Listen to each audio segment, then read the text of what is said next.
उस समय तो लगता था लीमन के हम लोग सब लीमन के साथ खुद ही खत्म हो रहे हैं। तो रात को सोते सोते 1:30-2 बजती थी और सुबह 4 साढ़े 4 पे उठते थे और देखते थे निक्की 400-600 पॉइंट नीचे है।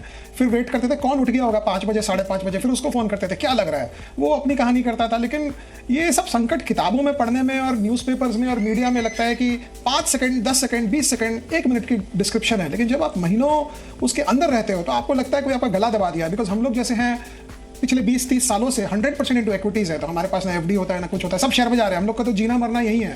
तो बहुत डिफिकल्ट था और कभी सोचा ही नहीं था कि इतने आसानी से निकल जाएगी कहानी। बट ऐसे आते हैं और जाते हैं। लेकिन देखिए समझने की बात ये है कि फाइनेंशियल सर्विसेज में अगर मैंने आपको 100 रुपए दिए, आपने आगे 100 दिए, किसी को उसने आगे 100 दिए, उसने आगे 100 दिए, ऐसे करके 100 करके 6 कड़ियां बन गई, तो 100 रुपए के ऊपर 600 रुपए का डेट क्रिएट हो गया।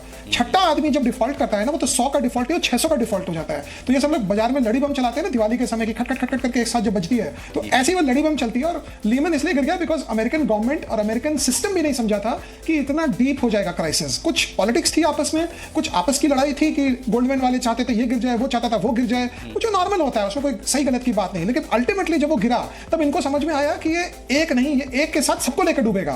तो यही सिचुएशन हुआ था उस समय और it was very very difficult. मतलब ये बोल ही नहीं सकता आदमी को होता क्या था, लगता था ये निफ्टी होएगा क्या, खत्म हो जाएगा, लगता है ऐसा। बट ठीक है, समय निकलता है, आपका विश्वास होना चाहिए कि मैं शेयर बाजार में रहूंगा। उस समय भी हम 100% इन्वेस्ट करते शेयर बाजार में, आज भी हैं, उसके पहले भी थे।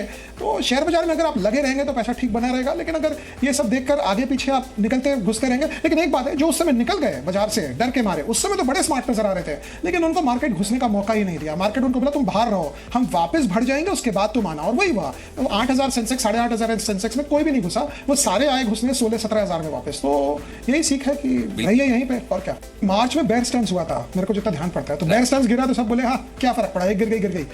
सबको पता था ये होने वाला है। देखिए मैक्रो इकोनॉमिक्स की खास बात ये है कि सबको पता है, थ्योरी सबको मालूम है कि भाई ज्यादा डेट लोगे, ये करोगे वो करोगे, लेकिन होएगा कब ये किसी को पता नहीं होता है। और पैसे जब कब होएगा उसी के बनते हैं। पैसे क्यों हुआ, कब, किस लिए होने वाला है, क्या नहीं करने से नहीं होगा, क्या करने से हो जाएगा, उसके पैसे नहीं बनते। वो थ्योरी तो 600-800 हजार रुपए की किताबों में अवेलेबल है, कब होगा ये पता नहीं होता है। लेकिन 3 साल 4 साल पहले से ही सब कह रहे थे अमेरिका में सब प्राइम है, निंजा लोन बोलते थे वो लोग उस समय। निंजा लोन की मतलब है no income no assets no job, मतलब उसको भी पैसे दे दो, निंजा को दे दो, जिसके बाद ना इनकम है ना एसेट है ना जॉब है, और एक के ऊपर एक second level, third level, fourth level derivatives. जो फाइनेंशियल इंजीनियरिंग, जब इंजीनियरिंग और फाइनेंस एक साथ आते हैं ना तो कुछ बड़ा ही धमाका होता है। तो वैसा कुछ हुआ था उस समय, सबको पता था 2005-2006 से गिरेगा। लेकिन अगर आप 2005 में विड्रॉ कर गए होते मार्केट से डर कर, तो 2008 तक की तेजी भी नहीं मिलती और मंदी भी नहीं मिलती। और प्लस बेयर स्टर्न्स गिरने के बाद लगा ठीक है बेयर स्टर्न्स गया, क्या फर्क पड़ा। लेकिन लीमन जब गया तो उसने खत्म कर दिया। सीखने वाली बात यह है, 250, 300, 200 साल की मेहनत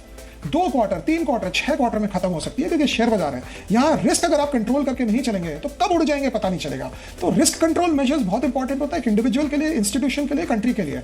लेकिन लीमन के बाद मुझे लगता है गवर्नमेंट दुनिया भर में बहुत सतर्क हो गई है, वो कभी भी अभी क्राइसिस आने नहीं देगी। ऐसी इन थ्योरी हो सकता है बट होने नहीं देंगे। वो इसलिए क्योंकि अब नोट छाप के जो क्यूई जिसको हम कहते हैं, गवर्नमेंट इतने पैसे डाल देती है। देखिए दुनिया भर में डेमोक्रेसी है, कोई भी प्रेसिडेंट, कोई भी प्राइम मिनिस्टर अपने टेन्योर के अंदर ऐसा सिचुएशन नहीं आने देगा। वो बोलेगा भाई झमेला होना है तो मेरे 5 साल के बाद होए, मेरे 5 साल के बाद जो दुनिया खत्म होनी हो मेरे टेन्योर में नहीं हो। तो आप हर एक प्रॉब्लम को, इकोनॉमिक प्रॉब्लम को डेफर करने लग गए हो। क्योंकि अब वो कैपिटलिज्म होने के बाद भी मतलब may the best of the all survive वाली कहानी अब नहीं है। Even the worst has to survive for the best to survive, क्योंकि जहां वर्स्ट जाएगा वो बेस्ट को लेकर जाता है।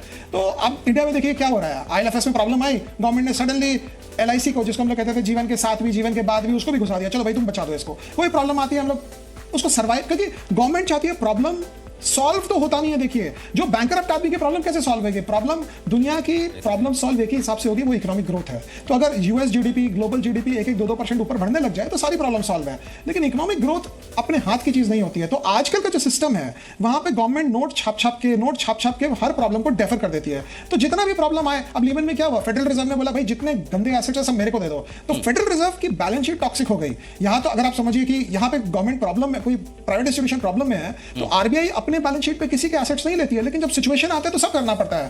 तो ये सब देखते हुए मुझे लगता है इन थ्योरी तो ग्लोबली आज और डिफिकल्ट सिचुएशन है, बिकॉज पिछले 10 साल में हमने फिर डेट और बढ़ाए हैं, सिर्फ डेट ही बढ़ाए हैं, लेकिन गिरने नहीं देंगे हम, इसको बचा के रखेंगे। इसको जैसे होता है ना कि पेशेंट को वेंटिलेटर पे लगा के रख दो, सब लाइफ सपोर्ट सिस्टम्स चलती रहेगी और टनता रहेगा आगे। और कभी जब इकोनॉमिक सितंबर अक्टूबर 2007 से ग्लोबल मार्केट गिरने लग गए थे, इंडियन मार्केट आर्टिफिशियली रोक के रखा गया था। अगर आप देखिए उस समय एक बिग बैंग आईपीओ आया था आर पावर का जनवरी में, तो आईपीओ के साथ कोइंसाइड करते हुए एक तेजी का माहौल था कि हाँ भाई बहुत बड़ा कुछ होगा। और आर पावर तो ऐसे था जैसे इंडिया की पॉवर्टी हट रही है, हर आदमी अप्लाई करता था और बेचता था आगे कि भाई इसमें पैसे बन जाएंगे। तो इकोनॉमी भाई गिरना, तो देखिए 4 साल 5 साल की तेजी हो चुकी थी, लेकिन अगर आप मेरे से पूछे, मुझे तो आइडिया ही नहीं था क्या होने वाला है। हम लोग तो पागल जैसे शेयर खरीदते थे, रखते थे, शेयर भी हमारे बहुत बड़े 2003 और 2008 के बीच में, ऊपर से गिरे भी काफी, लेकिन जब गिरने लगे तो देखिए फर्स्ट टाइम जब ये गिरता है ना, समझ बहुत कम को आती है। आपको 2-3 मंदी घोर देखनी पड़ती है समझने के लिए कि आगे क्या हो पाएगा, बट किसी को पता बहुत कम जनों को था यहाँ पे इंडिया में पता। और इंडियन मार्केट तो ऐसा है ना कि जहाँ एफआईआई 40 बिलियन डाल दे तो यहाँ इन्फ्लेशन हो जाता है, जहाँ 20 बिलियन निकाल ले तो यहाँ मंदी आ जाती है। वो तो अब जाकर डोमेस्टिक इन्वेस्टर्स के पैसे आ गए, सो दैट अब हमारा मार्केट कुछ स्टेबिलिटी क्रिएट करता है। पहले तो हमारे पास एवेन्यू ही नहीं था, 50 बिलियन लिया ये एफआईआई से, यहाँ देखेंगे 12% इन्फ्लेशन हो जाएगा, बिकॉज वो रुपए को प्रोडक्टिव एसेट्स में कन्वर्ट करने के लिए डॉलर को हमारे पास जरिया ही नहीं था। तो उस समय जहाँ एफआईआई ने निकाला, अच्छा एफआईआई बेचती 1000 करोड़ की फॉर एग्जाम्पल है, उसको देखा देखी लोकल पंडित जो है वो आकर 1000 और बेच देते हैं। एफआईआई 1000 की खरीदती है तो लोकल और आगे 1000 खरीद देते हैं, उस समय ऐसी बात थी। तो और भाव जो है ना बायर और इंक्रीमेंटल सेलर क्रिएट करता है। तो अगर रिलायंस सपोज 900 रुपए पे, कोई रिकमेंडेशन नहीं है, अगर इंक्रीमेंटल बायर और सेलर ने 850 का ट्रेड मार दिया तो बाकी सब 50 रुपए से करीब हो गए उस शेयर के पीछे। तो और पैनिक में तो वन साइडेड गिरता है, मंदी तेजी में बढ़ाने में दम निकलता है, बट पैनिक में तो क्योंकि आपको लगता है सब गया तो होने को हो सकता है। लेकिन दुनिया में इनोवेशन इतना स्ट्रांग हो रहा है, इतना स्ट्रांग हो रहा है कि प्रोडक्टिविटी और एफिशिएंसी बढ़ रही है। आप अमेरिका में देखिए कुछ ना कुछ वो नया ही करते हैं, मतलब ड्राइवरलेस कार हो गई फॉर एग्जाम्पल, या रोबोटिक्स आ जाएगा। तो जहां एफिशिएंसी और प्रोडक्टिविटी आएगी वहां पुराने पाप धुलने का वही जरिया है, नोट छाप के पाप नहीं धुलेगा। तो मुझे लगता है अगर समय हम लोग काट लें 2 साल 5 साल 10 साल 20 साल, क्योंकि ये प्रॉब्लम नॉर्मली 90s में आने वाली थी, लेकिन इंटरनेट रेवोल्यूशन के कारण इतनी प्रोडक्टिविटी बढ़ गई मिड 90s से कि ये प्रॉब्लम 10 साल तक डेफर हो गई, फिर 2008 में आई हाउसिंग को लेकर। तो ये मुझे नहीं लगता ये problem in theory in problem कल आ जाए। अब यूरोपियन बैंक्स को देखिए 30 टाइम्स लेवरेज है और उनके कोई लेना देना नहीं है, उनकी हालत बड़ी खराब है, 3% का कैपिटल है और बाकी सब लेवरेज है, लेकिन वो गिरती नहीं है क्योंकि सब बचा के रखें एक साथ। मतलब ये कम्युनिटी वेलफेयर वाली बात नहीं है, बट नॉर्मली बिकॉज सबको पता है कि अगर एक बैंक जाएगी वो अपने साथ कितनी बड़ी मल्टीपल इफेक्ट्स कर देगी। तो मुझे लगता है ये प्रॉब्लम डेफर होती रहेगी और धीरे धीरे जैसे आप 2-2 साल 5-5 साल अगर डेफर करेंगे तो अपने आप फिर जब ग्रोथ आएगा तो संभल जाएगा कभी ना कभी। हाँ, लेकिन कभी ना कभी तो सभी कुछ खत्म है, ये तो होता ही है, लेकिन इमीडिएटली आएगी नहीं, बिकॉज दुनिया बहुत कॉग्निजेंट है, बहुत सतर्क है ऐसे कोई सिचुएशन को लेकर। तो जहां वो आएगी उसको आप डेफर कर देंगे प्रॉब्लम को। आप ये पहले तो क्या था, हार्ट अटैक था, अभी डायबिटीज हो गई है। तो डायबिटीज हो गई तो आप दवाई खाइए, इंसुलिन का 2 शॉट लीजिए और आगे बढ़िए लाइफ में। हार्ट अटैक में कार्डियक अरेस्ट हो गया 2008 में, तो कार्डियक अरेस्ट नहीं होगा, डायबिटीज चलती रहती है।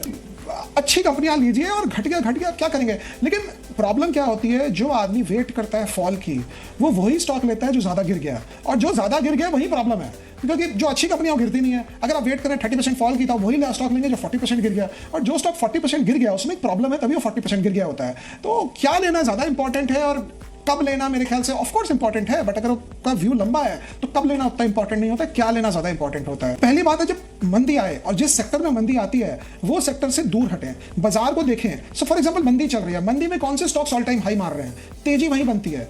हर एक नया ट्रेंड एक घोर मंदी के समय ही स्टार्ट होता है। फॉर एग्जांपल पेज इंडस्ट्री जिसमें हमने पैसे बनाए बहुत, एशर मोटर और जितने फार्मा स्टॉक्स सब 2008-9 की मंदी से ही निकले हुए हैं। उस समय अगर आप पकड़ते तो आपको समझ आता है, लेकिन क्योंकि आपके शेयर 30% घट गए और ये स्टॉक ऑल टाइम हाई था, ये घटे हुए शेयर बेचकर ऑल टाइम हाई लेना बड़ा ही मुश्किल का काम है। तो मुझे लगता है जब भी नेक्स्ट कोई भी बड़ी मंदी आए उस समय ये सोचना है कि पहले बचना है, बच जाएंगे तो बहुत कुछ करेंगे, और बच ही नहीं जाएगा और खत्म ही हो गया और बाजार छोड़ दिया फिर कैसे क्या होगा। तो आई थिंक कभी भी मंदी आए पहली बात ये समझे कि आपके पास घटिया कंपनी नहीं हो, जिसकी अर्निंग्स अच्छी हो, ग्रोथ हो, सेम स्टैंडर्ड दवाई, मतलब इसमें ये हेडेक हो गया क्रोसिन ले लीजिए, इतना सिंपल है ये चीज। लेकिन उस समय क्या होता है, हम भाव को देखते हैं, मेरा शेयर तो 40% गिर गया, अच्छा फिर हम लोग जस्टिफिकेशन देंगे कंपनी थोड़ी बंद हो रही है।